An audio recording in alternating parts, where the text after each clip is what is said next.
ದಿನ ಆರಿಸಿಕೊಂಡಂತ ವಾಕ್ಯ ಯೋಹಾನನು ಬರೆದ ಸುವಾರ್ತೆ 11ನೇ ಅಧ್ಯಾಯ 35ನೇ ವಚನ. ಯೇಸು ಕಣ್ಣೀರು ಬಿಟ್ಟನು ಎಂಬುದಾಗಿ, ಜೀಸಸ್ ವೆಪ್ಟ್ ಎಂಬುದಾಗಿ. ಆತನು ಯಾವ ಉದ್ದೇಶದಿಂದ ಕಣ್ಣೀರು ಬಿಟ್ಟನು, ಯಾವ ಕಾರಣಕ್ಕಾಗಿ ಆತನು ಆ ಒಂದು ಸ್ಥಳದಲ್ಲಿ, ಅಂದ್ರೆ ಈ ವಾಕ್ಯ ಭಾಗ ನಮಗೆಲ್ಲರಿಗೂ ಬಹಳ ಚಿರಪರಿಚಿತವಾದಂತಹ ವಾಕ್ಯ ಭಾಗ. ಯಾಕಂದ್ರೆ ಅನೇಕ ದೇವ ಸೇವಕರ ಮುಖಾಂತರ ಈ ವಾಕ್ಯವನ್ನ ನಾವು ಕೇಳುತ್ತಾ ಬಂದಿದ್ದೇವೆ. ಆ ಒಂದು ಸಮಯದಲ್ಲಿ, ಆ ಒಂದು ಸ್ಥಳದಲ್ಲಿ ಯೇಸು ಕ್ರಿಸ್ತನು ಕಣ್ಣೀರು ಬಿಡುವುದಕ್ಕೆ ಕಾರಣವೇನು, ಅಲ್ಲಿ ಏನಾಗಿದೆ ಎಂಬುದಾಗಿ ನಾವು ನೋಡುವಾಗ ವಾಕ್ಯದಲ್ಲಿ ಆತನು ಬಹಳ ಪ್ರೀತಿ ಮಾಡ್ತಾ ಇದ್ದಂತ ಒಬ್ಬ ಲಾಜರನು ಸತ್ತು 4 ದಿನವಾಗಿದೆ. 4 ದಿನವಾದಂತ ಸಮಯದಲ್ಲಿ ಯೇಸು ಕ್ರಿಸ್ತನ ಆ ಒಂದು ಸ್ಥಳಕ್ಕೆ ಹೋಗುವಂತದ್ದನ್ನ ನಾವು ನೋಡ್ತೇವೆ. ಹೋದಂತ ಸಮಯದಲ್ಲಿ ಬಹಳ ಪ್ರೀತಿ ಮಾಡ್ತಾ ಇದ್ದಂತ ಕುಟುಂಬ ಅದು.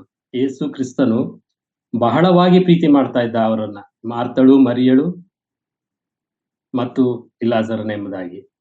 ಇವರನ್ನ ಬಹಳವಾಗಿ ಪ್ರೀತಿ ಮಾಡ್ತಾ ಇದ್ದಂತ ಸಮಯದಲ್ಲಿ ಆತನಿಗೆ ಉಂಟಾದಂತ ಒಂದು ಸಾವು, ಅದನ್ನ ಯೇಸು ಕ್ರಿಸ್ತನು ಆ ಒಂದು ಸಮಯದಲ್ಲಿ ಆ ಒಂದು ಸ್ಥಳದಲ್ಲಿ ಇರಲಿಲ್ಲ, ಆತನು ಸತ್ತಾಗ ಇರಲಿಲ್ಲ. ಆದರೆ ಯೇಸು ಕ್ರಿಸ್ತನಿಗೆ ಈತನು ಸಾಯುವಂತ ಸ್ಥಿತಿ ಯೇಸು ಕ್ರಿಸ್ತನಿಗೆ ಮುಂಚಿತವಾಗಿ ಗೊತ್ತಿತ್ತು. ಯಾಕಂದ್ರೆ ನಾವು ವಾಕ್ಯದಲ್ಲಿ ನಾವು ಮುಂದೆ ನೋಡ್ತೇವೆ, ಆತನ ಪ್ರೀತಿ ಯಾಕೆ ಆತನನ್ನ ಪ್ರೀತಿ ಮಾಡ್ತಾ ಇತ್ತು, ಆ ಒಂದು ಕುಟುಂಬವನ್ನ ಯೇಸು ಕ್ರಿಸ್ತನು ಯಾವ ಉದ್ದೇಶದಿಂದ ಪ್ರೀತಿ ಮಾಡ್ತಾ ಇದ್ದ, ಮತ್ತು ಆತನನ್ನ, ಲಾಜರನನ್ನ ನನ್ನ ಸ್ನೇಹಿತ ಎಂಬುದಾಗಿ ಹೇಳುವಂತದ್ದನ್ನ ನಾವು ನೋಡುವಂತರಾಗಿದ್ದೇವೆ.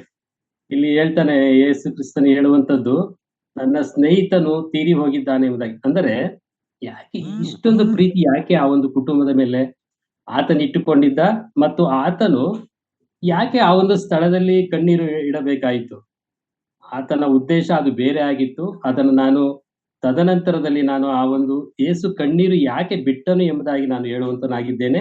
ಆದರೆ ಅದಕ್ಕಿಂತ ಮುಂಚಿತವಾಗಿ ನಾವು ನೋಡುವಾಗ ಇಲ್ಲಿ ಲಾಜರನ ವಿಷಯನ ನಾವು ಕಲಿಯುತ್ತಾ ಬರುವಾಗ, ಮಾರ್ತಳು, ಮರಿಯಳು ಇವರಿಬ್ಬರು ಬಹಳ ಅನ್ಯೋನ್ಯವಾಗಿ ಕರ್ತನ ಸೇವೆ ಮಾಡ್ತಾ ಇದ್ರು.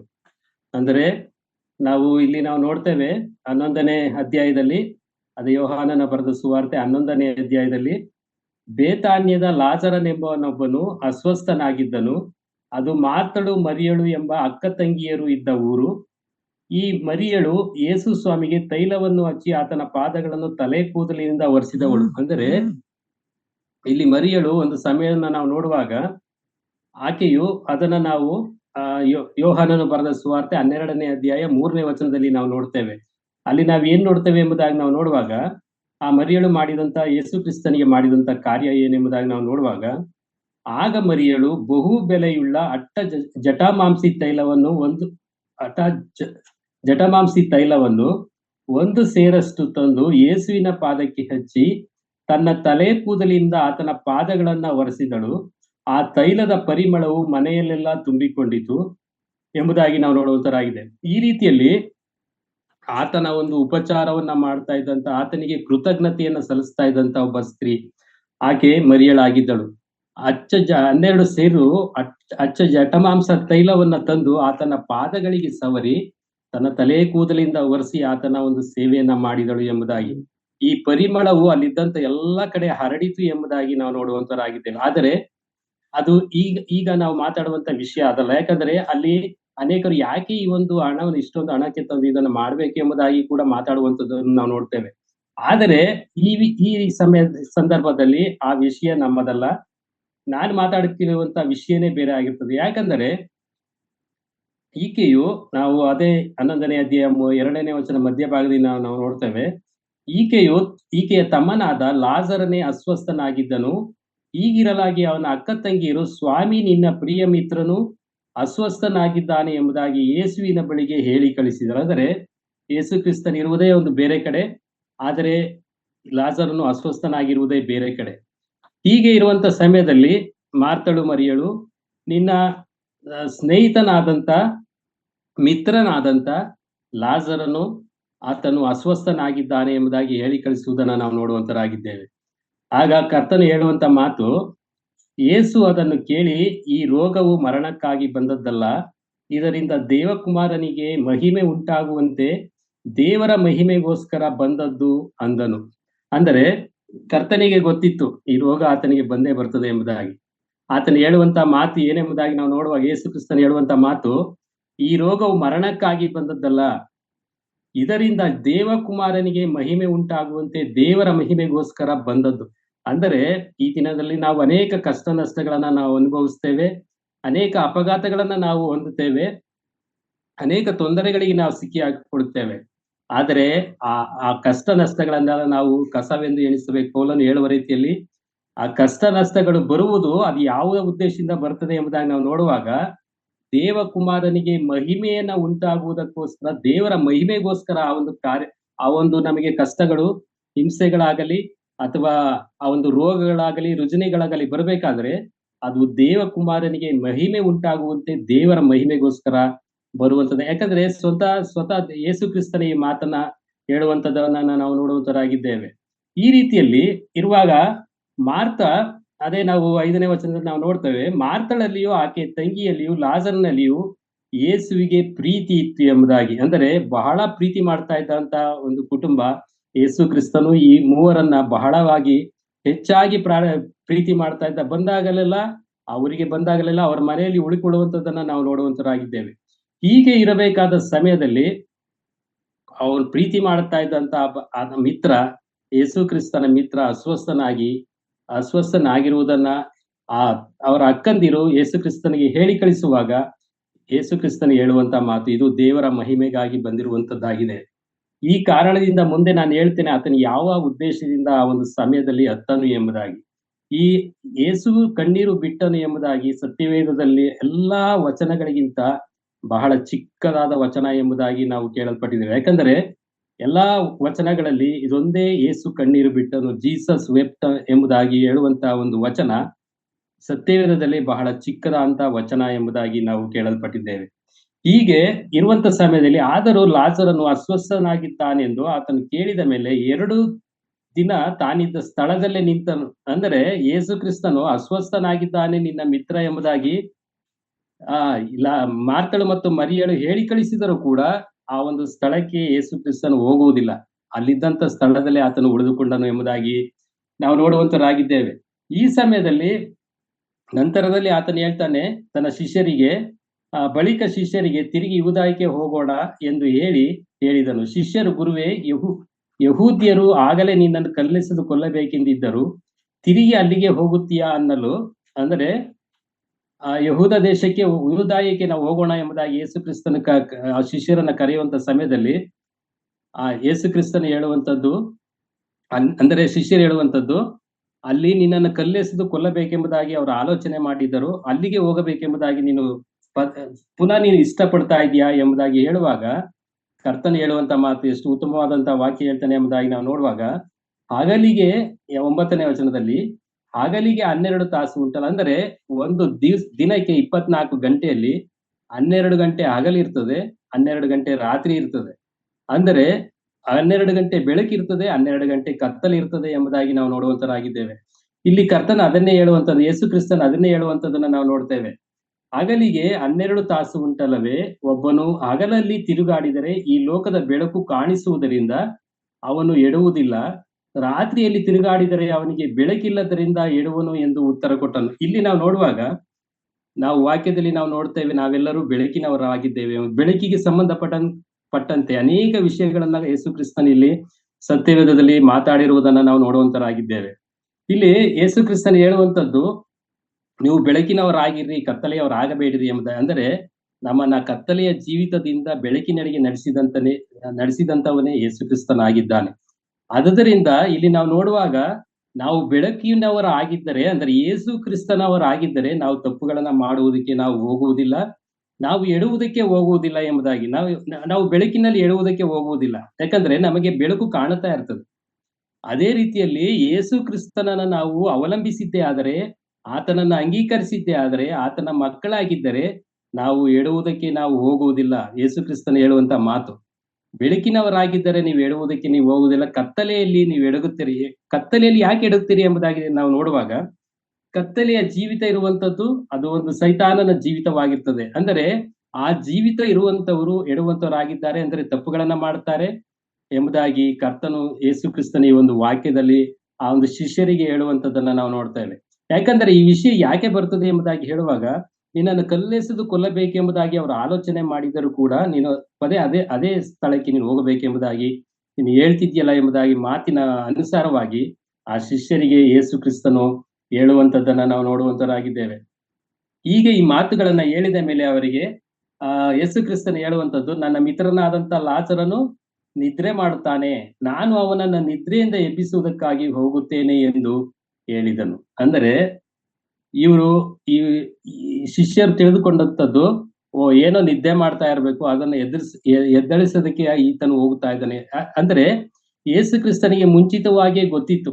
ಅಂದ್ರೆ ಆತನಿಗೆ ಪ್ರತಿಯೊಂದು ಗೊತ್ತುಂಟು.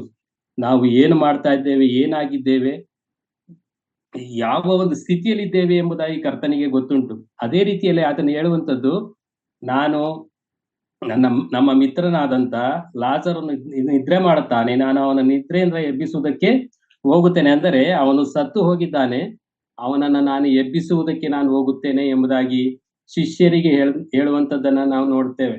ಇಲ್ಲಿ ಈ ರೀತಿಯಲ್ಲಿ ಹೇಳಿದ ಮೇಲೆ ಆ ಶಿಷ್ಯರು ಹೇಳುವಂತ ಮಾತು, ಅದಕ್ಕೆ ಶಿಷ್ಯರು, ಸ್ವಾಮಿ, ಅವನು ನಿದ್ರೆ ಮಾಡುತ್ತಿದ್ದರೆ ಸ್ವಸ್ಥನಾಗುವನು ಅಂದರು. ಯೇಸು ಅವನ ಮರಣವನ್ನು ಸೂಚಿಸಿ ಅದನ್ನು ಹೇಳಿದ್ದನು. ಆದರೆ ಅವರು ನಿದ್ರೆಯ ವಿಶ್ರಾಂತಿಯನ್ನು ಕುರಿತು ಹೇಳುತ್ತಾನೆಂದು ನೆನೆಸಿ ಅವರು ಮಾಡಿಕೊಂಡಂತ ಅರ್ಥನೇ ಬೇರೆ, ಆದ್ರೆ ಯೇಸು ಕ್ರಿಸ್ತನು ಹೇಳಿದಂತ ಮಾತಿನ ಅರ್ಥನೇ ಬೇರೆ ಆಗಿರುತ್ತದೆ. ಅಂದರೆ ಅವನು ನಿದ್ರೆ ಮಾಡ್ತಾ ಇದ್ದಾನೆ ಎಂಬುದಾಗಿ ಹೇಳುವಾಗ ಅವನು ಸತ್ತಂತವನಾಗಿದ್ದನು ಎಂಬುದಾಗಿ ಯೇಸು ಕ್ರಿಸ್ತನ ವಿಷಯದಲ್ಲಿ ಗೊತ್ತು, ಯೇಸು ಕ್ರಿಸ್ತನಿಗೆ ಗೊತ್ತಿರುತ್ತದೆ. ಆದರೆ ಶಿಷ್ಯರಿಗೆ ಆ ಒಂದು ನಿದ್ರೆಯ ಆ ಮರಣದ ಬಗ್ಗೆ ಅವರು ತಿಳಿಯದೇನೆ ಅವನು ಸಾಧಾರಣವಾದಂತ ನಿದ್ರೆಯಲ್ಲಿ ಇರಬೇಕು ಎಂಬುದಾಗಿ ನೆನೆಸಿ ಈ ಮಾತನ್ನ ಅವರು ಆಡುವಂತವರಾಗಿದ್ದಾರೆ. ಈ ಸಮಯದಲ್ಲಿ ಆತನು ಇನ್ನೂ ಒಂದು ಮಾತನ್ನ ಆಡ್ತಾನೆ ನೋಡಿ. 14ನೇ ವಚನದಲ್ಲಿ ಯೇಸು ಕ್ರಿಸ್ತನು ಹೇಳುವಂತ ಮಾತು, ಆಗ ಯೇಸು ಸ್ಪಷ್ಟವಾಗಿ ಅವರಿಗೆ ಲಾಜರನು ಸತ್ತು ಹೋದನು ಎಂಬುದಾಗಿ ಅವರಿಗೆ ತಿಳಿಸುವಂತದ್ದಾಗಿದೆ. ಮತ್ತು ನಾನು ಅಲ್ಲಿ ಇಲ್ಲದೆ ಇದ್ದದ್ದಕ್ಕೆ ನಿಮ್ಮ ನಿಮಿತ್ತವಾಗಿ ಸಂತೋಷ ಪಡುತ್ತೇನೆ, ಯಾಕಂದರೆ ಅದರಿಂದ ನೀವು ನಂಬುವುದಕ್ಕೆ ಮಾರ್ಗವಾಯಿತು. ಆದರೆ ಅವನ ಬಳಿಗೆ ಹೋಗೋಣ ಎಂದು ಹೇಳಿದನು. ಅಂದರೆ ಇಲ್ಲಿ ಲಾಜರನು ಸತ್ತು ಹೋದನು ಮತ್ತು ನಾನು ಅಲ್ಲಿ ಇಲ್ಲದೆ ಇದ್ದದ್ದಕ್ಕೆ ನಿಮ್ಮ ನಿಮಿತ್ತವಾಗಿ ಸಂತೋಷ ಪಡುತ್ತೇನೆ. ಇಲ್ಲಿ ಲಾಜರನು ಸತ್ತಿದ್ದು ಯೇಸು ಕ್ರಿಸ್ತನಿಗೆ ಸಂತೋಷವಾಯಿತ? ಈ ದಿನದಲ್ಲಿ ಸತ್ತರೆ ಅನೇಕರು ಕಣ್ಣೀರು ಹಾಕ್ತಾರೆ, ಬಹಳ ದುಃಖ ಪಡ್ತಾರೆ. ಬಹಳ ಆತ್ಮೀಯರು ತೀರಿ ಹೋದಂತ ಸಮಯದಲ್ಲಿ ನಾವು ಈ ಲೋಕದಲ್ಲಿ ನಾವು ನೋಡ್ತೇವೆ, ಬಹಳ ದುಃಖ ಪಡುವಂತವರಾಗಿರ್ತಾರೆ. ಇಲ್ಲಿ ಆತನು ಹೇಳುವಂತದ್ದು ಸಂತೋಷ ಪಡುತ್ತೇನೆ ಎಂಬುದಾಗಿ. ಯಾಕೆ ಈ ಮಾತನ್ನು ಹೇಳ್ತಾ ಇದ್ದೇನೆ ಯೇಸು ಕ್ರಿಸ್ತನು ಎಂಬುದಾಗಿ ನಾವು ನೋಡುವಾಗ, ನಿಮ್ಮ ನಿಮಿತ್ತವಾಗಿ ಸಂತೋಷ ಪಡುತ್ತೇನೆ, ಯಾಕಂದರೆ ಅದರಿಂದ ನೀವು ನಂಬುವುದಕ್ಕೆ ಅಂದರೆ ಆ ಒಂದು ಕಾರ್ಯವನ್ನ ನಾನು ಅಲ್ಲಿ ಹೋಗಿ ಮಾಡುತ್ತೇನೆ. ಏನ್ ಮಾಡ್ತೇನೆ? ನಾನು ಸತ್ತಂತ ಲಾಜರನನ್ನ ನಾನು ಎದ್ದೇಳಿಸ್ತೇನೆ. ಅದರ ನಿಮಿತ್ತವಾಗಿ ನೀವೇನ್ ಮಾಡ್ತೀರಿ? ನನ್ನನ್ನ ನಂಬುತ್ತೀರಿ, ನನ್ನ ತಂದೆಯನ್ನ ನಂಬುತ್ತೀರಿ ಎಂಬುದಾಗಿ ಹೇಳುವಂತದ್ದನ್ನ ನಾವು ನೋಡ್ತೇವೆ. ಆದರೆ ಅವನ ಬಳಿಗೆ ಹೋಗೋಣ ಎಂದು ಹೇಳಿದನು. ಆಗ ಇಲ್ಲಿ ಒಬ್ಬ ಅಪನಂಬಿಕೆ ಉಳ್ಳಂತ ಒಬ್ಬ ಶಿಷ್ಯ ಇದ್ದ. ಅದು ನಮಗೆಲ್ಲರಿಗೂ ಬಹಳವಾಗಿ ಗೊತ್ತಿರುವಂತ ವಿಷಯ. ಆತನ ಏನ್ ಮಾಡ್ತಾನೆ? ಯಾವಾಗ ನೋಡಿದರೂ ನಂಬದೆ ಇರುವಂತವನು. ನಾವು ದೇವರನ್ನ ನಂಬಬೇಕು. ನಾವು ಕಣ್ಣಿಗೆ ಕಾಣುವಂತದ್ದನ್ನು ನಂಬುವುದಕ್ಕಿಂತ ಕಾಣದೇ ಇರುವಂತದ್ದನ್ನು ನಾವು ನಂಬಿ ನಾವು ನಂಬಿಕೆ ಇಡಬೇಕು ಕರ್ತನಲ್ಲಿ. ಇಲ್ಲಿ ಆತರ ದಿದುಮನೆಂಬ ತೋಮ ಎಂಬ ಒಬ್ಬ ಶಿಷ್ಯನಿರ್ತಾನೆ ಎಂಬುದಾಗಿ ನಾವು ಅನೇಕ ವಚನಗಳಲ್ಲಿ ನಾವು ನೋಡ್ತೇವೆ. ಇಲ್ಲಿ ತೋಮನು ಜೊತೆ ಶಿಷ್ಯರಿಗೆ ನಾವು ಸಹ ಹೋಗಿ ಆತನೊಡನೆ ಸಾಯೋಣ ಎಂದು ಹೇಳಿದರು. ಅಂದ್ರೆ ಈತನು ಯಾವಾಗಲೂ ಒಂದು ತಮಾಷೆಯ ಒಂದು ಗೇಲಿ ಮಾಡುವಂತ ಒಂದು ಸ್ಥಿತಿಯಲ್ಲೇ ಈತನು ಇರ್ತಾನೆ. ಇಲ್ಲಿ ಈತನು ಹೇಳುವಂತದ್ದು, ದಿದುಮನೆಂಬ ತೋಮನು ಜೊತೆ ಶಿಷ್ಯರಿಗೆ ಹೇಳುವಂತದ್ದು, ಆತನು ತನ್ನ ಜೊತೆಯಲ್ಲಿದ್ದಂತ ಶಿಷ್ಯರಿಗೆ ಹೇಳ್ತಾನೆ, ಹಂಗಾದ್ರೆ ಈಗ ಲಾಜರನ್ನು ಸತ್ತಿದ್ದು ಯೇಸು ಕ್ರಿಸ್ತನಿಗೆ ಸಂತೋಷವಾಯಿತು ಎಂಬುದಾಗಿ ಹೇಳುವುದಾದರೆ, ನಾವು ಸಾಯೋಣ, ನಾವು ಸತ್ತರೆ ಯೇಸು ಕ್ರಿಸ್ತನು ಸಂತೋಷ ಪಡ್ತೇನೇನೋ ಎಂಬುವ ಮಾತಿನ ಅರ್ಥದ ಮೇರೆಗೆ ಈ ಒಂದು ತೋಮನು ಹೇಳುವಂತ ಮಾತು. ಇಲ್ಲಿ ನಾವು ತೋಮನ ಬಗ್ಗೆ ನಾವು ಅನೇಕ ವಾಕ್ಯಗಳನ್ನ ನಾವು ನೋಡ್ತೇವೆ. ಇದಕ್ಕೆ ಸಂಬಂಧಪಟ್ಟಂಗೆ ನಾವು ಅದೇ ಯೋಹಾನನು ಬರೆದ ಸುವಾರ್ತೆ 20ನೇ ಅಧ್ಯಾಯ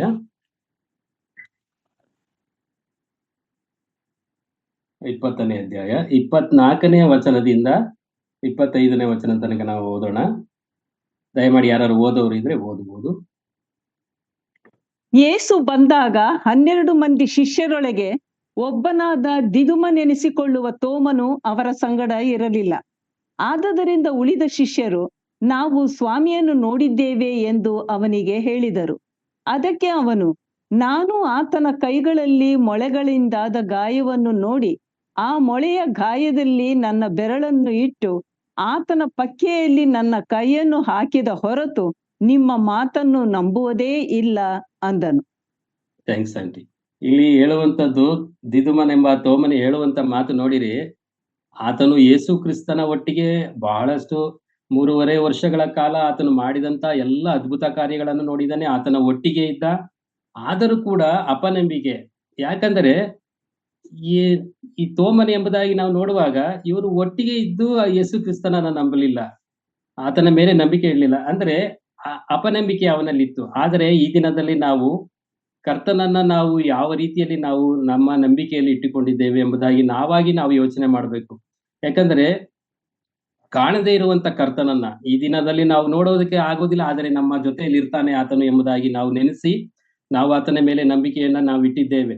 ಈ ನಂಬಿಕೆ ಅದು ಬಹಳ ಮುಖ್ಯವಾದಂತದ್ದಾಗಿದೆ. ಆದರೆ ಇಲ್ಲಿ ದಿದುಮನೆಂಬಿ ಎನಿಸಿಕೊಂಡಂತ ಈ ತೋಮನು ಆ ಒಂದು ನಂಬಿಕೆ ಅಪನಂಬಿಕೆಯಿಂದ ಇದ್ದಾನೆ ಎಂಬುದಾಗಿ ಇಲ್ಲಿ ಶಿಷ್ಯರೆಲ್ಲ ಒಂದು ಕಡೆ ಸೇರಿ ಬಂದಿರುವಂತ ಸಮಯದಲ್ಲಿ ಈ 12 ಶಿಷ್ಯರು ಆ ಒಂದು ಸಮಯದಲ್ಲಿ ಯೇಸು ಕ್ರಿಸ್ತನು ಆ ಒಂದು ಸಮಾಧಿಯನ್ನ ಬಿಟ್ಟು ಪುನರುತ್ಥಾನವಾಗಿ ಎದ್ದು ಬಂದಂತ ಸಮಯದಲ್ಲಿ ಯೇಸು ಕ್ರಿಸ್ತನ ವಿಷಯದಲ್ಲಿ ಮಾತಾಡಿಕೊಂಡು ಆ 12 ಶಿಷ್ಯರು ಇರುವಂತ ಸಮಯದಲ್ಲಿ ಆ ತೋಮನು ಕೂಡ ಅವರ ಸಂಗಡ ಇರಲಿಲ್ಲ ಎಂಬುದಾಗಿ. ಅಂದರೆ ಈ ದಿನದಲ್ಲಿ ನಾವು ನೋಡುವಾಗ ಅನೇಕ ರೀತಿಯಲ್ಲಿ ನಾವು ನಮ್ಮ ಜೊತೆಯಲ್ಲಿ ಅನೇಕ ಭಕ್ತರ ಒಟ್ಟಿಗೆ ನಾವು ಇರುವುದಿಲ್ಲ. ಅನೇಕ ಸಭೆಗಳಿಗೆ ನಾವು ಸರಿಯಾಗಿ ಹೋಗುವುದಿಲ್ಲ.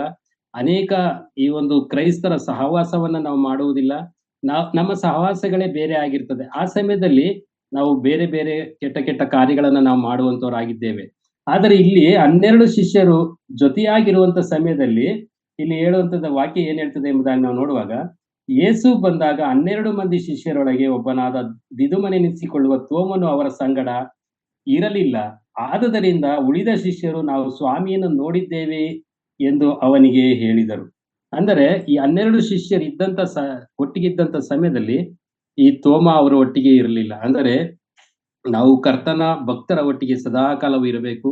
ನಾವು ದೇವರ ಸಹವಾಸದಲ್ಲಿ ಯಾವಾಗಲೂ ಇರಬೇಕು. ಆತನ ಅನ್ಯೋನ್ಯತೆಯಲ್ಲಿ ನಾವಿದ್ದಾಗ ನಾವು ಅಪನಂಬಿಕೆ ನಮ್ಮಲ್ಲಿ ಬರುವುದಿಲ್ಲ. ನಂಬಿಕೆ ನಮ್ಮಲ್ಲಿ ಯಾವಾಗಲೂ ಇರುವಂತದ್ದಾಗಿದೆ. ಆದರೆ ಇಲ್ಲಿ ತೋಮನು ಆ ಒಂದು ದೇವರನ್ನ ನಂಬಿದಂತ ಶಿಷ್ಯರ ಒಟ್ಟಿಗೆ ಇರದೇ ಇದ್ದ ಕಾರಣದಿಂದ ಅವನು ಅಪನಂಬಿಗಸ್ತನಾದನು ಎಂಬುದಾಗಿ ನಾವು ನೋಡುವಂತರಾಗಿದ್ದೇವೆ.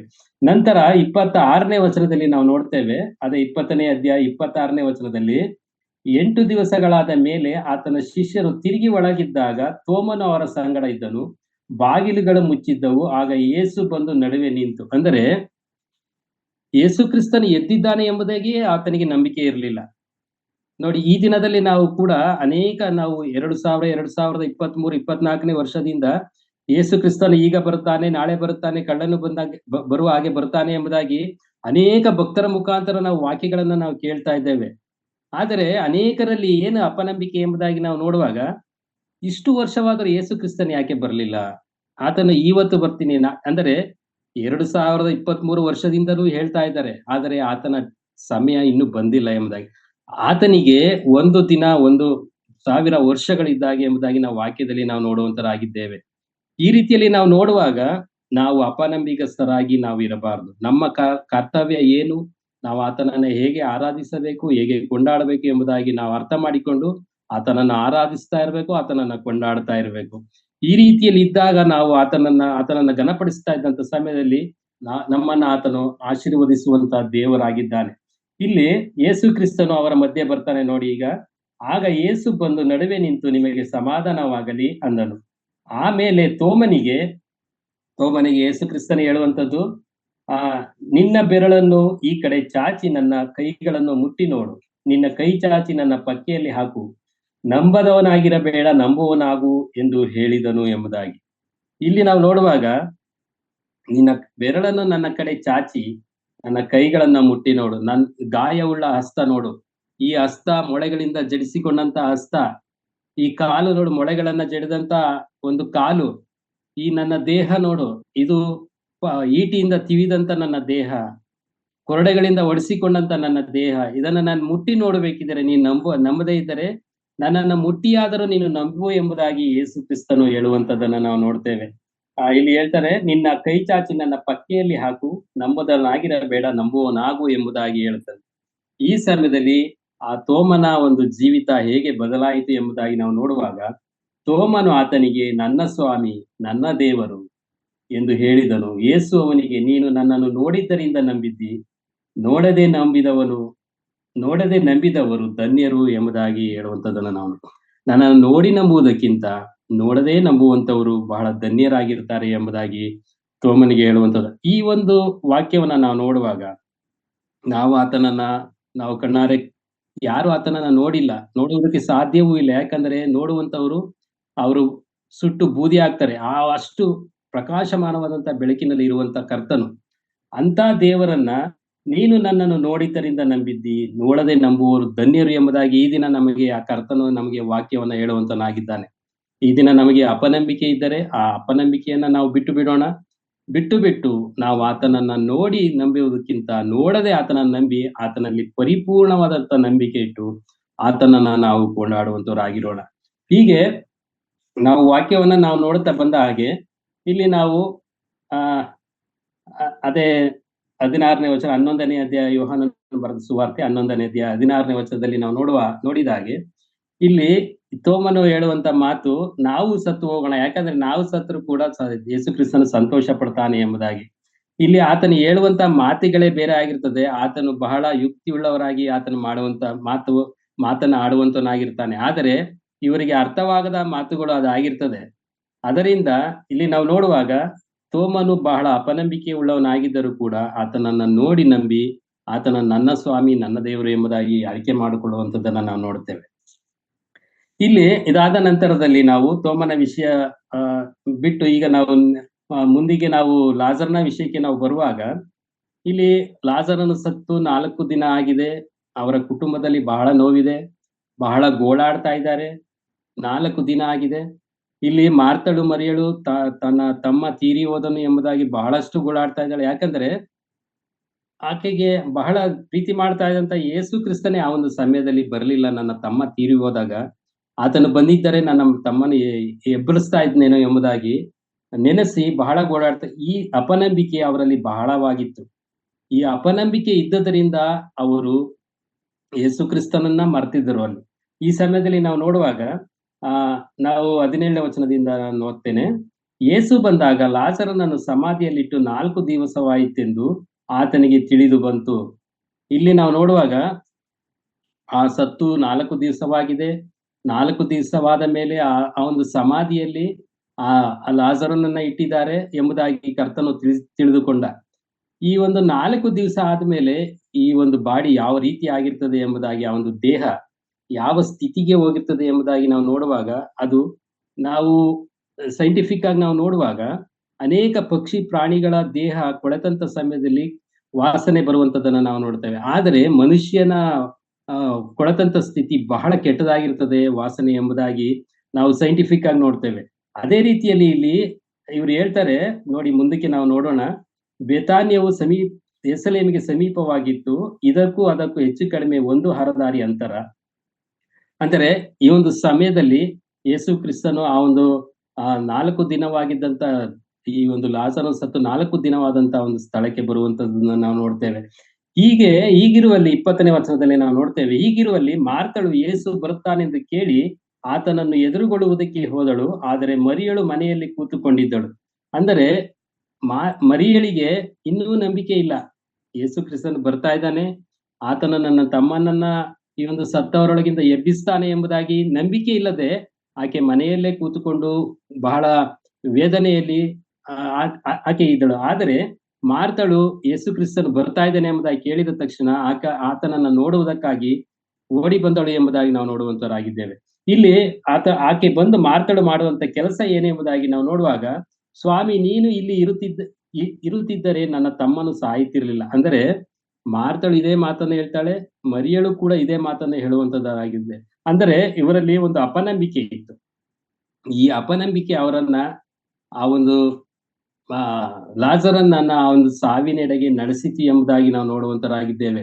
ಈ ಮಾರ್ತಳು ಹೇಳುವಂತ, ಸ್ವಾಮಿ ನೀನು ಇಲ್ಲಿ ಇರುತ್ತಿದ್ದರೆ ನನ್ನ ತಮ್ಮನು ಸಾಯ್ತಿರಲಿಲ್ಲ. ನೀನು ಏನಾದರೂ ನಮ್ಮ ಒಟ್ಟಿಗೆ ನೀನು ಇದ್ದಿದ್ದರೆ ನನ್ನ ತಮ್ಮನು ಸಾಯ್ತಾ ಇರ್ಲಿಲ್ಲ, ನೀನು ಎಲ್ಲೋ ಇದ್ದೆ, ನೀನು ಪ್ರೀತಿ ಮಾಡ್ತಾ ಇದ್ದಂತ ನಿನ್ನ ಮಿತ್ರ, ನಿನ್ನ ಸ್ನೇಹಿತ, ನೀನ್ ಪ್ರೀತಿ ಮಾಡ್ತಾ ಇರುವಂತ ಈ ಒಂದು ಕುಟುಂಬ, ಈ ಕುಟುಂಬದಲ್ಲಿ ನೀನು ಇಲ್ಲದೇ ಇದ್ದದ್ದರಿಂದ ನನ್ನ ತಮ್ಮನು ತೀರಿ ಹೋದನು ಎಂಬುದಾಗಿ ಮಾರ್ಥಳು ಹೇಳುವಂತದ್ದನ್ನ ನಾವು ನೋಡ್ತೇವೆ. ನಂತರ ಆತನು ಹೇಳುವಂತ ನಂತರ ನಾವು 22ನೇ ವಚನದಲ್ಲಿ ನಾವು ನೋಡ್ತೇವೆ, ಈಗಲಾದರೂ ದೇವರನ್ನು ಏನು ಬೇಡಿಕೊಳ್ತೀಯೋ ಬೇಡಿಕೋ. ಮಾರ್ಥಳು ಹೇಳುವಂತದ್ದು, ಅದನ್ನು ದೇವರು ನಿನಗೆ ಅನುಗ್ರಹಿಸಲೆಂದು ಬಲ್ಲೆನು ಎಂದು ಹೇಳಿದಳು. ಅಂದ್ರೆ ನೀನು ದೇವರನ್ನ ಏನ್ ಬೇಡ್ಕೊಳ್ತೀಯ ಬೇಡ್ಕೋ, ಈಗಲಾದರೂ ದೇವರು ನಿನಗೆ ಏನಾದರೂ ಅನುಗ್ರಹಿಸಿದ್ರೆ ನನ್ನ ತಮ್ಮನನ್ನ ನಿನ್ನ ಗಮನದಲ್ಲಿ ಇಟ್ಟುಕೋ ಎಂಬುದಾಗಿ ಮಾತಲು ಹೇಳುವಂತದ್ದನ್ನ ನಾವು ನೋಡ್ತೇವೆ. ಈಗ ಯೇಸು ಕ್ರಿಸ್ತರು ಹೇಳುವಂತ ಮಾತು, ನಿನ್ನ ತಮ್ಮನು ಎದ್ದು ಬರುವನೆಂದು ಹೇಳಿದನು. ಅಂದರೆ ಯೇಸು ಕ್ರಿಸ್ತನ ಅಲ್ಲೇ ನೇರವಾಗಿ ಹೇಳ್ತಾನೆ, ನಿನ್ನ ತಮ್ಮನು ಸತ್ತವರೊಳಗಿಂದ ಎದ್ದೇಳ್ತಾನೆ ಎಂಬುದಾಗಿ ಹೇಳುವಂತದ್ದನ್ನ ನಾವು ನೋಡ್ತೇವೆ. ಆಗ ಮಾರ್ಥಳು ಆಕೆ ಮನಸ್ಸಿನಲ್ಲಿ ಬಂದದ್ದು, ಅಂದರೆ ಪುನರುತ್ಥಾನವಾಗುವಂತ ಸಮಯದಲ್ಲಿ ಅವನು ಎದ್ದು ಬರ್ತಾನೇನೋ, ಈ ರೀತಿಯಲ್ಲಿ ಆತನು ಹೇಳ್ತಾ ಇದ್ದಾನೇನೋ ಎಂಬುದಾಗಿ. ಯಾಕಂದರೆ ಲಾಜರನು ಸತ್ತು 4 ದಿನವಾಗಿದೆ. ಯಾಕಂದ್ರೆ ನಾತ ಹುಟ್ಟಿಯದೆ ಎಂಬುದಾಗಿ ನಾವು ವಾಕ್ಯದಲ್ಲಿ ನಾವು ನೋಡ್ತೇವೆ. ಅಂದರೆ 4 ದಿನವಾಗಿದ್ದಂತ ಸಮಯದಲ್ಲಿ ಯೇಸು ಕ್ರಿಸ್ತನು ಯಾವ ರೀತಿಯಲ್ಲಿ ಆತನನ್ನ ಆ ಒಂದು ಸತ್ತರೊಳಗಿಂದ ಎಬ್ಬಿಸ್ತಾನೆ ಎಂಬುದಾಗಿ ಆ ಒಂದು ಅಪನಂಬಿಕೆ ಇವರಲ್ಲಿತ್ತು. ಈ ಉದ್ದೇಶದಿಂದ ಆಕೆ ಹೇಳುವಂತದ್ದು, ಸತ್ತವರಿಗೆ ಕಡೆ ದಿನದಲ್ಲಿ ಪುನರುತ್ಥಾನವಾಗುವಾಗ ಅವನು ಎದ್ದು ಬರುವನೆಂದು ನಾನು ಬಲ್ಲೆನು ಅಂದಳು ಎಂಬುದಾಗಿ. ಅಂದರೆ ಆ ಪುನರುತ್ಥಾನವಾಗುವಂತ ಸಮಯದಲ್ಲಿ ನನ್ನ ತಮ್ಮನು ಎದ್ದು ಬರುತ್ತಾನೆ ಎಂಬುದಾಗಿ ನೀನು ಹೇಳ್ತಾ ಇದ್ದೇನೆ ಎಂಬುದಾಗಿ ಕರ್ತನಿಗೆ, ಯೇಸು ಕ್ರಿಸ್ತನಿಗೆ ಆಕೆ ಹೇಳುವಂತದ್ದನ್ನ ನಾವು ನೋಡ್ತೇವೆ. ಆಗ ಕರ್ತನು ಹೇಳುವಂತ ಮಾತು, ನಾನೇ ಪುನರುತ್ಥಾನವೂ ಜೀವವೂ ಆಗಿದ್ದೇನೆ. ನನ್ನನ್ನ ನಂಬುವವನು ಸತ್ತರೂ ಬದುಕುವನು, ಮತ್ತು ಬದುಕುತ್ತಾ ನನ್ನನ್ನು ನಂಬುವ ಪ್ರತಿಯೊಬ್ಬನು ಎಂದಿಗೂ ಸಾಯುವುದಿಲ್ಲ. ಇದನ್ನು ನಂಬುತ್ತೀಯಾ ಎಂದು ಹೇಳಿದನು. ಇಲ್ಲಿ ನಾವು ಯೇಸು ಕ್ರಿಸ್ತನು ಹೇಳುವಂತ ಉತ್ತಮವಾದಂತ ವಾಕ್ಯ ಮಾತು ಏನೆಂಬುದಾಗಿ ನಾವು ನೋಡುವಾಗ, ನಾನೇ ಪುನರುತ್ಥಾನ ಜೀವ ಆಗಿದ್ದೇನೆ. ನನ್ನನ್ನು ನಂಬುವವನು ಸತ್ತರೂ ಬದುಕುವನು. ಅಂದರೆ ನನ್ನನ್ನು ಯಾರು ನಂಬ್ತಾನೆ ಅವನು ಸತ್ತರೂ ಕೂಡ ಬದುಕುವಂತವನಾಗಿದ್ದಾನೆ. ಇಲ್ಲಿ ಲಾಜರನ ವಿಷಯದಲ್ಲಿ ಆತನು ಹೇಳುವಂತದ್ದನ್ನ ನಾವು ನೋಡುವಂತರಾಗಿದ್ದೇವೆ. ನನ್ನನ್ನು ನಂಬುವವನು ಸತ್ತರೂ ಬದುಕುವನು, ಮತ್ತು ಬದುಕುತ್ತಾ ನನ್ನನ್ನು ನಂಬುವ ಪ್ರತಿಯೊಬ್ಬನು ಎಂದಿಗೂ ಸಾಯುವುದಿಲ್ಲ. ಇದನ್ನು ನಂಬುತ್ತೀಯಾ ಎಂಬುದಾಗಿ ಮಾರ್ಥಳನ್ನ ಆತನು ಕೇಳುವಂತದ್ದನ್ನ ನಾವು ನೋಡುತ್ತೇವೆ. ಆಗ ಮಾರ್ಥಳು ಹೇಳುವಂತದ್ದು ಮಾತು, ಆಕೆ, ಹೌದು ಸ್ವಾಮಿ, ಲೋಕಕ್ಕೆ ಬರಬೇಕಾದ ದೇವಕುಮಾರನಾದ ಕ್ರಿಸ್ತನು ನೀನೇ ಎಂದು ನಂಬಿದ್ದೇನೆ ಎಂಬುದಾಗಿ. ಅಂದರೆ ಲೋಕಕ್ಕೆ ಬರಬೇಕಾದಂತ ದೇವಕುಮಾರನ ಕ್ರಿಸ್ತ ನೀನೇ ಎಂಬುದಾಗಿ ನಾವು ತಿಳಿದುಕೊಂಡಿದ್ದೇವೆ. ಆದರೆ ನನ್ನ ತಮ್ಮನು ಸತ್ತು ಹೋಗಿದ್ದಾನಲ್ಲ ಎಂಬುದಾಗಿ ಆಕೆ ಬಹಳ ವ್ಯಸನದಿಂದ ಹೇಳುವಂತದ್ದನ್ನ ನಾವು ನೋಡ್ತೇವೆ. ಈ ಸಮಯದಲ್ಲಿ ನಾವು ಇನ್ನೊಂದು ಆಕೆಯ ತಂಗಿಯ ವಿಷಯದಲ್ಲಿ ನಾವು ಬರುವಂತ ಸಮಯದಲ್ಲಿ, ಮರಿಯಳ ವಿಷಯದಲ್ಲಿ ನಾವು ಬರುವಾಗ 28ನೇ ವಚನದಲ್ಲಿ, ಇದನ್ನು ಹೇಳಿ ಆಕೆ ಹೋಗಿ ತನ್ನ ತಂಗಿಯಾದ ಮರಿಯಳನ್ನು ಕರೆದುಕೊಂಡು ಬಂದಳು ಎಂಬುದಾಗಿ. ಗುರು ಬಂದಿದ್ದಾನೆ, ನಿನ್ನನ್ನು ಕರೆಯುತ್ತಾನೆ ಅಂದಳು. ಮರಿಯಳು ಇದನ್ನು ಕೇಳುತ್ತಲೇ ತಟ್ಟನೆ ಎದ್ದು ಆತನ ಬಳಿಗೆ ಹೋದಳು.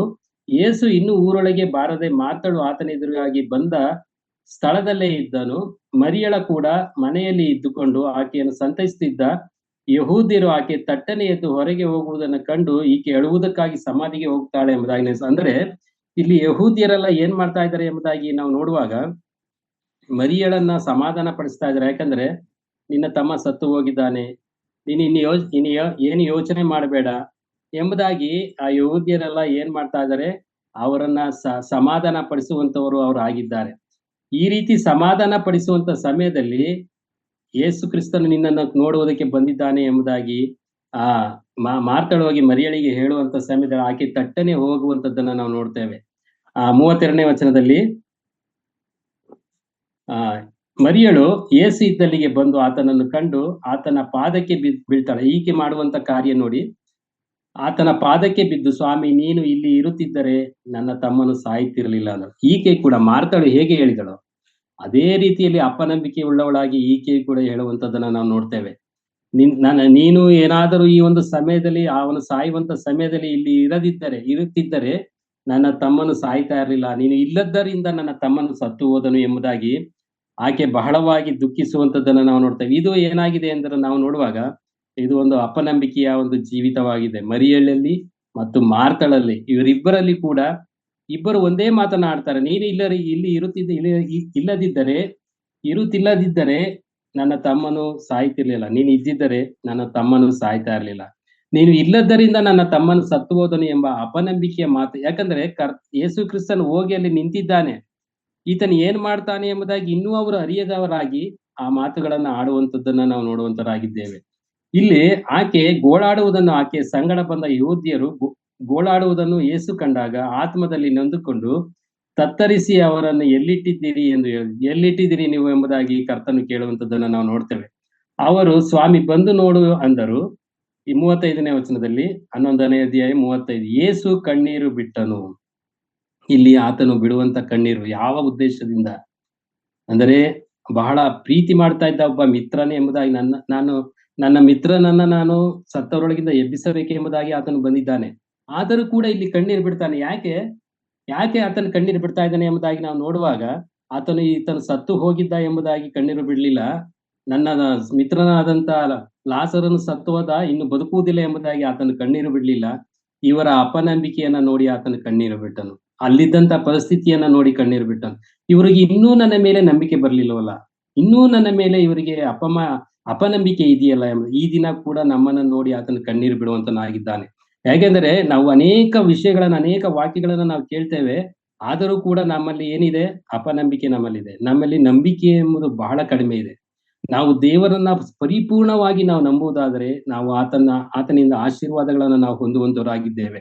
ಇಲ್ಲಿ ಅನೇಕ ಸೇವಕರು ಹೇಳುವಂತ ಮಾತು ಯೇಸು ಕಣ್ಣೀರು ಬಿಟ್ಟನು ಎಂಬುದಾಗಿ ನಾವು ನೋಡುವಾಗ ನನ್ನ ಪ್ರೀತಿಯ ಶಿಷ್ಯನು ಸತ್ತು ಹೋದನ, ಅದಕ್ಕಾಗಿ ನಾನು ಪ್ರೀತಿಯ ಮಿತ್ರನು ಸತ್ತು ಹೋದ ಎಂಬುದಾಗಿ ಕಣ್ಣೀರು ಬಿಟ್ಟನು. ಇಲ್ಲ ಪ್ರಿಯರೇ, ನಿಜವಾಗಲೂ ಯೇಸು ಕ್ರಿಸ್ತನು ಅವನ ಮಿತ್ರನು ಸತ್ತು ಹೋದ ಎಂಬುದಾಗಿ ನೆನೆಸಿ ಆತನು ಕಣ್ಣೀರು ಬಿಡಲೇ ಇಲ್ಲ. ಆತನು ಕಣ್ಣೀರು ಬಿಟ್ಟಿದ್ದು ಇವರ ಅಪನಂಬಿಕೆಯನ್ನ ನೋಡಿ ಆತನು ಕಣ್ಣೀರನ್ನ ಬಿಟ್ಟನು ಎಂಬುದಾಗಿ ನಾವು ನೋಡ್ತೇವೆ. ಯಹೂದ್ಯರು ನೋಡಿ, ಈಗ ಯಹೂದ್ಯರು ಮಾತಾಡ್ತಾರೆ, ಆಹಾ ಈತನು ಅವನ ಮೇಲೆ ಎಷ್ಟೋ ಮಮತೆ, ಅಂದ್ರೆ ಈತನು ಕಣ್ಣೀರು ಬಿಡುವಂತದನ್ನ ನೋಡಿ ಈತನು ಆ ಲಾಜರ ಮೇಲೆ ಬಹಳ ಮಮತೆ ಇಟ್ಟಿದ್ದ, ಆದ್ದರಿಂದ ಈತನು ಅಳ್ತಾ ಇದ್ದಾನೆ ಎಂಬುದಾಗಿ ಅವರು ನೆನೆಸ್ತಾರೆ. ಅವರಲ್ಲಿ ಕೆಲವರು ಈತನು ಆ ಕುರುಡನಿಗೆ ಕಣ್ಣು ಕೊಟ್ಟನಲ್ಲ, ಈ ಮನುಷ್ಯನನ್ನು ಸಾಯದ ಹಾಗೆ ಮಾಡಲಾರದೆ ಇದ್ದಾನೆ ಎಂದರು. ಇನ್ನು ಕೆಲವರು ಏನ್ ಮಾಡ್ತಾರೆ, ಆ ಕುರುಡರಿಗೆಲ್ಲ ಕಣ್ಣು ಕೊಟ್ಟ, ಕುಷ್ಠರೋಗಿಗಳನ್ನ ಎಬ್ಬಿಸಿದ, ಮತ್ತೆ ಕುಸುಮ ರೋಗಿ ಇದ್ದಂತ 12 ವರ್ಷದ ರಕ್ತ ಕುಸುಮ ರೋಗಿ ಇದ್ದಂತ ರೋಗಿಯನ್ನ ವಾಸಿ ಮಾಡಿದ, ಈತನನ್ನ ಎದ್ದಳಿಸದೆ ಆತನ ಮಿತ್ರನನ್ನ ಎದ್ದಳಿಸದೆ ಇರ್ತಾನೆ ಎಂಬುದಾಗಿ ಕೆಲವರು ಮಾತಾಡ್ತಾರೆ. ಆದರೆ ಇಲ್ಲಿ ನಾವು ನೋಡುವಾಗ ಮನುಷ್ಯನನ್ನು ಸಾಯದ ಹಾಗೆ ಮಾಡಲಾರದೆ ಇದ್ದಾನೆ ಅಂದರು. ಯೇಸು ತನ್ನಲ್ಲಿ ತಿರುಗಿ ನೊಂದುಕೊಳ್ಳುತ್ತಾ ಸಮಾಧಿಯ ಬಳಿಗೆ ಬಂದನು. ಇನ್ನೂ ಆತನು ನೊಂದುಕೊಳ್ತಾನೆ. ಇನ್ನೂ ಇವರಿಗೆ ನಂಬಿಕೆ ಇಲ್ಲವಲ್ಲ, ನಾನು ಬಂದಿದ್ದರೂ ಕೂಡ ಇನ್ನೂ ನಂಬಿಕೆ ಇಲ್ಲವಲ್ಲ ಎಂಬುದಾಗಿ ಆತನು ಬಹಳ ನೊಂದುಕೊಳ್ತಾನೆ, ಕಣ್ಣೀರು ಬಿಡುವಂತದನ್ನ ನಾವು ನೋಡ್ತೇವೆ. ಈ ದಿನಮಾನಗಳಲ್ಲಿ ಆತನು ನಮ್ಮ ಬಗ್ಗೆ ಬಹಳ ನೊಂದುಕೊಳ್ಳುತ್ತಾನೆ. ನನ್ನ ಮಕ್ಕಳು ಇನ್ನೂ ನನ್ನ ಬಗ್ಗೆ ನಂಬಿಕೆ ಇಟ್ಟಿಲ್ವಲ್ಲ, ಇನ್ನೂ ಅಪನಂಬಿಕೆಯಲ್ಲೇ ಇದ್ದಾರಲ್ಲ. ನಾವು ಅನೇಕ ಪ್ರಾರ್ಥನೆಗಳನ್ನ ಮಾಡ್ತೇವೆ, ಅನೇಕ ವಾಕ್ಯಗಳನ್ನ ಕೇಳ್ತೇವೆ, ಆದರೂ ಕೂಡ ನಮ್ಮಲ್ಲಿ ಅಪನಂಬಿಕೆ ಬಹಳಷ್ಟು ಇದೆ. ಯಾಕಂದ್ರೆ ನಮಗೇನಾದ್ರೂ ಒಂದು ಆಗಬೇಕಾಗಿರುವಂತ ಕೆಲಸ ಆಗದಿದ್ದ ಸಮಯದಲ್ಲಿ ನಾವು ದೇವರು ನಮ್ಮ ಸಂಗಡ ಇಲ್ಲ ಎಂಬುದಾಗಿ ಅಪನಂಬಿಕೆ ಉಳ್ಳವರು. ಅದು ಕರ್ತನ ಉದ್ದೇಶವೇ ಬೇರೆ ಆಗಿರ್ತದೆ. ಕರ್ತನ ಆಲೋಚನೆಗಳು, ಆತನು ಹೇಳ್ತಾನೆ, ನನ್ನ ಆಲೋಚನೆಗಳು ನಿಮ್ಮ ಆಲೋಚನೆಗಳಲ್ಲ, ನಿಮ್ಮ ಮಾರ್ಗಗಳು ನನ್ನ ಮಾರ್ಗಗಳಲ್ಲ ಎಂಬುದಾಗಿ. ಈ ರೀತಿಯ ಹೇಳುವಾಗ ಆತನ ಆಲೋಚನೆಗೆ ತಕ್ಕಂತೆ ನಮ್ಮನ್ನ, ತನ್ನ ಐಶ್ವರ್ಯಕ್ಕೆ ತಕ್ಕಂತೆ ಆತನು ನಮ್ಮನ್ನ ನಡೆಸುವಂತ ದೇವರಾಗಿದ್ದಾನೆ ಎಂಬುದಾಗಿ ನಾವು ವಾಕ್ಯದಲ್ಲಿ ನಾವು ನೋಡ್ತೇವೆ. ಇಲ್ಲಿ ನಾವೇನ್ ಮಾಡ್ತೇವೆ, ಆತನ ಸಮೀಪಕ್ಕೆ ನಾವು ಬರುವುದಿಲ್ಲ. ಆತನ ವಾಕ್ಯ ಹೇಳ್ತದೆ, ಆತನ ಸಮೀಪಕ್ಕೆ ಬನ್ನಿರಿ, ಆಗಲ್ಲ ಆತನು ನಿಮ್ಮ ಸಮೀಪಕ್ಕೆ ಬರ್ತಾನೆ. ಅಂದ್ರೆ ನಾವು ಆತನನ್ನ ಬಿಟ್ಟು ದೂರ ಹೋಗ್ತೇವೆ. ನಾವು ಆತನನ್ನ ಬಿಟ್ಟು ದೂರ ಹೋದಾಗ ಆತನು ನಮ್ಮನ್ನ ಬಿಡುವಂತನಾಗಿದ್ದಾನೆ. ನಾವು ಆತನ ಸಮೀಪಕ್ಕೆ ಬಂದಾಗ, ಆತನಲ್ಲಿ ಪರಿಪೂರ್ಣವಾದಂತ ನಂಬಿಕೆ ಇಟ್ಟಾಗ ಆತನು ನಮ್ಮ ಸಮೀಪಕ್ಕೆ ಬಂದು ನಮ್ಮ ಒಟ್ಟಿಗೆ ಆತನು ಇರುವಂತವನಾಗಿರ್ತಾನೆ. ಇಲ್ಲಿ ಕೂಡ ಬಹಳ ನೊಂದುಕೊಳ್ತಾನೆ, ಬಹಳ ಕಣ್ಣೀರಾಗ್ತಾನೆ ಅವರ ಅಪನಂಬಿಕೆಯನ್ನ ನೋಡಿ. ಈ ಮನುಷ್ಯನನ್ನು ಸಾಯದ ಹಾಗೆ ಮಾಡಲಾರದೆ ಇದ್ದಾನೆ ಎಂದರು. ಯೇಸು ತನ್ನಲ್ಲಿ ತಿರುಗಿ ನೊಂದುಕೊಳ್ಳುತ್ತಾ ಸಮಾಧಿಯ ಬಳಿಗೆ ಬಂದನು ಎಂಬುದಾಗಿ. ನಂತರ ಆತನು ಮಾಡುವಂಥದ್ದು, ಸಮಾಧಿಯ ಬಳಿಗೆ ಬಂದನು, ಅದು ಗವಿಯಾಗಿತ್ತು, ಅದರ ಬಾಯಿಗೆ ಒಂದು ಕಲ್ಲು ಆನಿಸಿತ್ತು. ಯೇಸು ಆ ಕಲ್ಲನ್ನ ತೆಗೆದು ಹಾಕಿರಿ ಎಂಬುದಾಗಿ ಹೇಳುವಂಥದ್ದು, ಆ ಕಲ್ಲನ್ನ ತೆಗೆದು ಹಾಕಿರಿ ಎಂಬುದಾಗಿ ಹೇಳ್ತಾನೆ. ಇವರೆಲ್ಲರಿಗೂ ಆಶ್ಚರ್ಯ, ಏನಕ್ಕೆ ಈ ಲಾಜರನ ಸತ್ತು 4 ದಿನ ಆಗಿದೆ, ಈಗ ಒಂದು ಕಲ್ಲನ್ನ ತೆಗೆಯುವಂತ ಸ್ಥಿತಿ ಏನಕ್ಕೆ ಎಂಬುದಾಗಿ ಹೇಳುವಾಗ ಅನ್ನಲು ತೀರಿ ಹೋದವನ ಅಕ್ಕನಾದ ಮಾರ್ತಳು ಹೇಳ್ತಾಳೆ, ನೋಡಿ ಸ್ವಾಮಿ, ಅವನು ಸತ್ತು 4 ದಿವಸವಾಯಿತು, ಈಗ ನಾತ ಹುಟ್ಟಿದೆ ಅಂದಳು. ಇಲ್ಲಿ ಕೂಡ ಆ ಮಾರ್ತಳು ಅಪನಂಬಿಕೆ ಉಳ್ಳವಳಾಗಿ ಕಲ್ಲನ್ನ ತೆಗೀರಿ ಎಂಬುದಾಗಿ ಹೇಳಿದರೂ ಕೂಡ ಆ ಒಂದು ಅಪನಂಬಿಕೆ ಆಕೆಯಲ್ಲಿತ್ತು. ಆಕೆ ಹೇಳುವಂತದ್ದು ಆತನು ಸತ್ತು 4 ದಿವಸ ಆಗಿದೆ, ಈಗ ನಾತ ಹುಟ್ಟಿಯದೆ ಎಂಬುದಾಗಿ ಹೇಳುವಾಗ ಯೇಸು ಆಕೆಗೆ, ನೀನು ನಂಬಿದರೆ ದೇವರ ಮಹಿಮೆಯನ್ನ ಕಾಣುವೆ ಎಂಬುದಾಗಿ. ಅಂದರೆ ನಮಗೆ ಆತನು ಹೇಳುವಂತದ್ದು, ನಾವು ಆತನನ್ನ ನಂಬುವುದಾದರೆ ದೇವರ ಮಹಿಮೆಯನ್ನ ನಾವು ನೋಡುವಂತರಾಗಿದ್ದೇವೆ ಎಂಬುದಾಗಿ ನಮಗೆ ವಾಕ್ಯ ತಿಳಿಸುತ್ತದೆ. ಎಂದು ನಾನು ನಿನಗೆ ಹೇಳಲಿಲ್ಲವೇ ಎಂದು ಉತ್ತರ ಕೊಟ್ಟನು. ಆಗ ಕಲ್ಲನ್ನು ತೆಗೆದು ಹಾಕಿದರು. ಮತ್ತು ಯೇಸು ಕಣ್ಣೆತ್ತಿ ಮೇಲಕ್ಕೆ ನೋಡಿ, ಈಗ ಕರ್ತನಿಗೆ ತಂದೆಯಾದ ದೇವರಿಗೆ ಯೇಸು ಕ್ರಿಸ್ತನ ಪ್ರಾರ್ಥನೆಯನ್ನ ಮಾಡುವಂತವನಾಗಿದ್ದಾನೆ. ಯಾವ ರೀತಿ ಆತನು ಪ್ರಾರ್ಥನೆ ಮಾಡಿದ ಎಂಬುದಾಗಿ ನಾವು ನೋಡುವಾಗ, ಅಲ್ಲಿದ್ದಂಥವರೆಲ್ಲರೂ ನಂಬುವ ರೀತಿಯಲ್ಲಿ ಆತನು ಪ್ರಾರ್ಥನೆ ಮಾಡಿದ. ಹೇಗೆ ಪ್ರಾರ್ಥನೆ ಮಾಡಿದ ನೋಡಿ, 41ನೇ ವಚನದ ಮಧ್ಯಭಾಗದಲ್ಲಿ ಆತನು ಪ್ರಾರ್ಥನೆ ಮಾಡುವಂತದ್ದು, ತಂದೆಯೇ, ನೀನು ನನ್ನ ಪ್ರಾರ್ಥನೆಯನ್ನು ಕೇಳಿದ್ದಕ್ಕೆ ನಿನ್ನನ್ನ ಕೊಂಡಾಡುತ್ತೇನೆ. ನೀನು ಯಾವಾಗಲೂ ನನ್ನ ಪ್ರಾರ್ಥನೆಯನ್ನು ಕೇಳುವನಾಗಿದ್ದಿ ಎಂದು ನನಗೆ ಗೊತ್ತೇ ಇದೆ. ಆದರೂ ನೀನೇ ನನ್ನನ್ನು ಕಳಿಸಿಕೊಟ್ಟಿ ಎಂದು ಸುತ್ತಲೂ ನಿಂತಿರುವ ಜನರು ನಂಬುವಂತೆ ಅವರಿಗೋಸ್ಕರ ಈ ಮಾತುಗಳನ್ನು ಆಡಿದೆನೆಂದು ಹೇಳಿದನು. ಅಂದರೆ ನೀನೇ ನನ್ನನ್ನು ಕಳಿಸಿರುವುದು, ನನ್ನ ಪ್ರಾರ್ಥನೆಯನ್ನ ನೀನು ಕೇಳ್ತೀಯ, ಆದರೂ ನೀನೇ ನನ್ನನ್ನು ಕಳಿಸಿಕೊಟ್ಟಿ ಎಂದು ಸುತ್ತಲೂ ನಿಂತಿರುವ ಜನರು ನಂಬುವಂತೆ ಈ ಪ್ರಾರ್ಥನೆಯನ್ನ ಆತನು ಮಾಡಿದನು ಎಂಬುದಾಗಿ ನಾವು ನೋಡ್ತೇವೆ. ಇಲ್ಲಿ ಆತನು ನಂತರದಲ್ಲಿ 43ನೇ ವಚನದಲ್ಲಿ ನಾವು ನೋಡುವಾಗ, ಅದನ್ನು ಹೇಳಿದ ಮೇಲೆ ದೊಡ್ಡ ಶಬ್ದದಿಂದ, ಅಂದರೆ ಆತನು ಸಣ್ಣ ಧ್ವನಿಯಿಂದ ಆತನು ಹೇಳಲಿಲ್ಲ, ಬಹಳ ದೊಡ್ಡ ಧ್ವನಿಯಿಂದ ಹೇಳಿದ. ಯಾಕಂದರೆ ಅವರ ಅಪನಂಬಿಕೆಯಿಂದ ಆತನಿಗೆ ಬಹಳ ಕೋಪವಾಯಿತು. ಇನ್ನಾದರೂ ನನ್ನ ಮೇಲೆ ಇವರು ನಂಬಿಕೆ ಇಟ್ಟಿಲ್ಲವಲ್ಲ, ಆ ಕಲ್ಲನ್ನ ತೆಗೀರಿ ಎಂಬುದಾಗಿ, ಯಾಕೆ ಕಲ್ಲನ್ನ ತೆಗೀರಿ ಎಂಬುದಾಗಿ ಕರ್ತನು ಯೇಸು ಕ್ರಿಸ್ತನು ಹೇಳ್ತಾನೆ ಎಂಬುದಾಗಿ ಅವರಲ್ಲಿ ಇನ್ನೂ ನಂಬಿಕೆ ಬರಲಿಲ್ವಲ್ಲ ಎಂಬುದಾಗಿ ಹೇಳಿ, ಲಾಜರನೇ ಹೊರಗೆ ಬಾ ಎಂಬುದಾಗಿ ಕೂಗಿದನು ಎಂಬುದಾಗಿ ನಾವು ನೋಡುವಂತರಾಗಿದ್ದೇವೆ. ಇಲ್ಲಿ ನಾವು ನೋಡ್ತೇವೆ, ಅದನ್ನು ಹೇಳಿದ ಮೇಲೆ ದೊಡ್ಡ ಶಬ್ದದಿಂದ, ಅಂದರೆ ಬಹಳ ಗಟ್ಟಿಯಾಗಿ ಆತನು ಕೂಗುವಂತದನ್ನು ನಾವು ನೋಡ್ತೇವೆ. ಲಾಜರನೇ ಹೊರಗೆ ಬಾ ಅಂದರೆ ನಿಧಾನವಾಗಿ ಹೇಳಿದರೆ ಆತನು ಬರ್ತಾ ಇರ್ಲಿಲ್ವಾ? ಬರ್ತಾ ಇದ್ದ. ಆದರೆ ಇವರ ಅಪನಂಬಿಕೆಯಿಂದ ಆತನಿಗೆ ಕೋಪ ಬಂದಂತ ಕಾರಣದಿಂದ ಆತನು ಲಾಜರನೇ, ಅದನ್ನು ಹೇಳಿದ ಮೇಲೆ ದೊಡ್ಡ ಶಬ್ದದಿಂದ ಲಾಜರನೇ ಹೊರಗೆ ಬಾ ಎಂದು ಕೂಗಿ ಹೇಳಿದನು. ಸತ್ತಿದ್ದವನು ಹೊರಗೆ ಬಂದನು. ನೋಡಿ ಪ್ರಿಯರೇ, ಈಗ ಆದಂತ ಒಂದು ಅದ್ಭುತ ಕಾರ್ಯ. ಸತ್ತಿದ್ದವನು ಹೊರಗೆ ಬಂದನು. ಅವನ ಕೈಕಾಲುಗಳು ಬಟ್ಟೆಗಳಿಂದ ಕಟ್ಟಿದ್ದವು, ಅವನ ಮುಖವು ಕೈಪಾವಡದಿಂದ ಸುತ್ತಿತ್ತು. ಯೇಸು ಅವರಿಗೆ, ಅವನನ್ನ ಬಿಚ್ಚಿರಿ ಹೋಗಲಿ ಎಂದು ಹೇಳಿದರು. ಯೇಸು ಹೇಳ್ತಾ ಇದ್ದಾನೆ, ಆ ಕಟ್ಟಿದಂತ ಕೈಪಾವಡ, ಸುತ್ತಿದಂತ ಬಟ್ಟೆ, ಇದನ್ನೆಲ್ಲ ನೋಡಿ ಆತನು ಹೇಳ್ತಾನೆ, ಅವನನ್ನ ಬಿಚ್ಚಿರಿ ಹೋಗಲಿ ಎಂಬುದಾಗಿ. ಈ ದಿನ ನಮ್ಮ ಪಾಪಗಳಿಗಾಗಿ ಆತನು ಹೇಳ್ತಾ ಇದ್ದಾನೆ, ನೀವು ಪಾಪದ ಬಂಧನದಲ್ಲಿ ನೀವು ಸಿಕ್ಕಿಕೊಂಡಿದ್ದೀರಿ, ಆ ಪಾಪದ ಬಂಧನದಿಂದ ನಿಮ್ಮನ್ನ ಬಿಚ್ಚಿಕೊಳ್ಳಿರಿ, ಬಿಚ್ಚಿ ನನ್ನ ಕಡೆ ಬನ್ನಿರಿ. ಅಪನಂಬಿಕೆ ಉಳ್ಳವರಾಗಿ ಬರಬೇಡಿರಿ. ತೋಮನ ರೀತಿ ಅಪನಂಬಿಕೆ ಉಳ್ಳವರಾಗಿ ಬರಬೇಡಿರಿ. ಮರಿಯಳ ರೀತಿ ನೀವು ಅಪನಂಬಿಕೆ ಉಳ್ಳವರಾಗಿ ಬರಬೇಡಿರಿ. ಮಾರ್ತಳ ರೀತಿ ನೀವು ಅಪನಂಬಿಕೆ ಉಳ್ಳವರಾಗಿ ಬರಬೇಡಿರಿ. ಅಲ್ಲಿ ಸೇರಿದಂತ ಜನರ ರೀತಿಯಲ್ಲಿ ನಾನು ಇದ್ದರೂ ಕೂಡ ನನ್ನ ಮೇಲೆ ಅಪನಂಬಿಕೆ ಉಳ್ಳವರಾಗಿ ಇದ್ದರಲ್ಲ ಎಂಬುದಾಗಿ ನಾನು ಕಣ್ಣೀರಿಟ್ಟೆ, ನಾನು ನೊಂದುಕೊಂಡೆ ಎಂಬುದಾಗಿ ಆತನು ನಮ್ಮ ವಿಷಯದಲ್ಲಿ ಕೂಡ ಇದನ್ನ ಕಣ್ಣೀರು ಹಾಕುವಂತವನಾಗಿದ್ದಾನೆ. ಆತನು ನೊಂದುಕೊಳ್ಳುವಂತನಾಗಿದ್ದಾನೆ. ಆತನು ಹೇಳುವಂತದ್ದು, ಅವನನ್ನ ಬಿಚ್ಚಿರಿ ಹೋಗಲಿ ಎಂಬುದಾಗಿ.